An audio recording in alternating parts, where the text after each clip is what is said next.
Costa Rica के ओसा peninsula के रेन फॉरेस्ट में हूँ। मैं जानता हूँ कि यह इलाका पैसिफिक से घिरा है।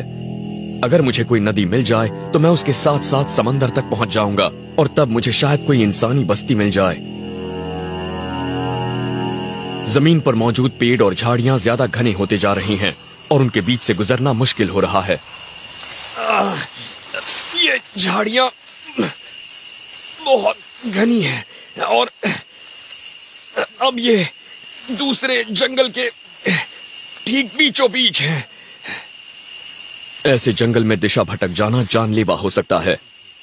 इस इलाके में होने वाली 5 में से करीब 1 मौत इसलिए होती है क्योंकि सैलानी हड़बड़ाकर भटक जाते हैं। इन झाड़ियों के बीच से निकलना बहुत मुश्किल हो रहा है, पर मेरे लिए ये रास्ता फायदेमंद है क्योंकि ये पहाड़ी से नीचे जा रहा है और दूसरी बात, यहाँ कभी इंसानी बस्ती होती थी, तो हो सकता है कि यहाँ से मुझे बाहर निकलने का कोई रास्ता मिल जाए।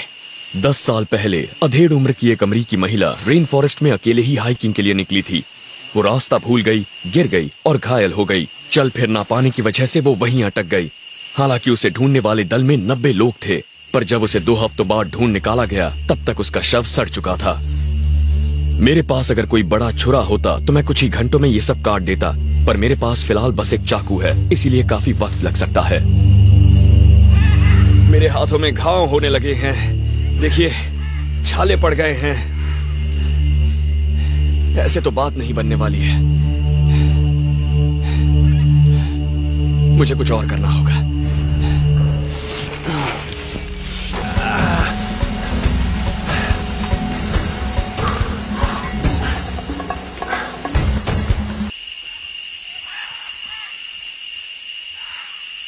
मैं खाने की कोई चीज ढूंढने के लिए नदी से दूर आ गया हूँ। जानवरों का शिकार करने या फंदे लगाने में ऊर्जा बर्बाद करने का कोई फायदा नहीं। यहाँ खाने के लिए बहुत से पौधे हैं, नीचे गिरे फल हैं, जैसे कि ये गार्सिनियास। ये मेरे बहुत काम का है। इसका स्वाद लीची जैसा होता है और इसमें ढेर सारी नेचुरल शुगर होती है। पौधे यहाँ खुराक का सबसे आसान जरिया हैं। 3 साल पहले एक लड़का सिर्फ केले खाकर और नदी का पानी पीकर जिंदा रहा, फिर उसने अपना रास्ता ढूंढ लिया था। जिंदा बचने वाले बहुत से लोगों का कहना है कि भटकने पर जंगल में सबसे बुरा वक्त होता है रात का, और अब अंधेरा होने वाला है। मैंने अभी तक कैंप नहीं बनाया है और आगे क्या होगा ये सोचकर बहुत परेशान हूँ। मैं कोस्टा रिका के रेन फॉरेस्ट में हूँ और मुझे बाहर निकलने का रास्ता ढूंढना है। याद दिलाया कि मुझे और ज्यादा सावधान होना चाहिए। पानी में बहुत से वायरस और माइक्रोब्स होते हैं, इसीलिए हाइकिंग पर जाने के दौरान हमेशा पानी साफ करने वाली गोलियां ले जाइए। पर कभी कभी किस्मत आपका साथ नहीं देती।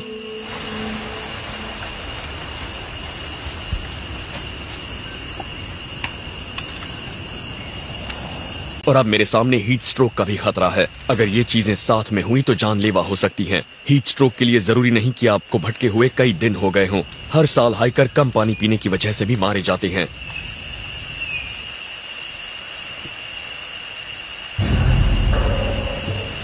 अब मुझे अपने पेट को ठीक करने वाली कोई चीज ढूंढनी होगी। जंगल आपको बीमार बना सकता है, पर इसका इलाज भी बता सकता है, बशर्ते आपको उसकी पहचान हो। जंगल में मिल्क ट्री नाम का एक पेड़ होता है। इसका सत खराब पेट के लिए वाकई अच्छा होता है। इसकी अलग ही पहचान में आने वाली नुकीली कोंपलें होती हैं और इसमें दूध जैसा सफेद रस होता है। मैंने कैंप से करीब 800 मीटर ऊपर ऐसा एक पेड़ देखा था। बस अब मुझे वहां पहुंचकर उसे ढूंढना होगा।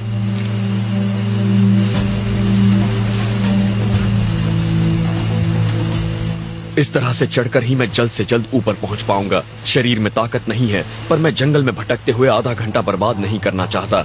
शुक्र है इस चट्टान पर पकड़ने की कई जगहें हैं, लेकिन एक बार फिर पानी मुझे रोक रहा है।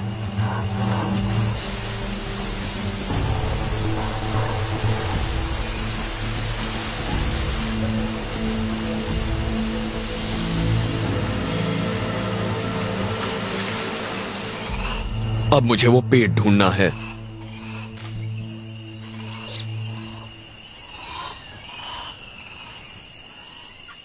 हमारे इस्तेमाल की करीब आधी दवाइयां रेन फॉरेस्ट के पौधों से ही बनाई जाती हैं। पेन किलर आइब्यूप्रोफेन को मंकी लैडर ट्री कहलाने वाली इस बेल से निकाला गया था। बस जाहिर है कि आपको ये पता होना चाहिए आप क्या ढूंढ रहे हैं।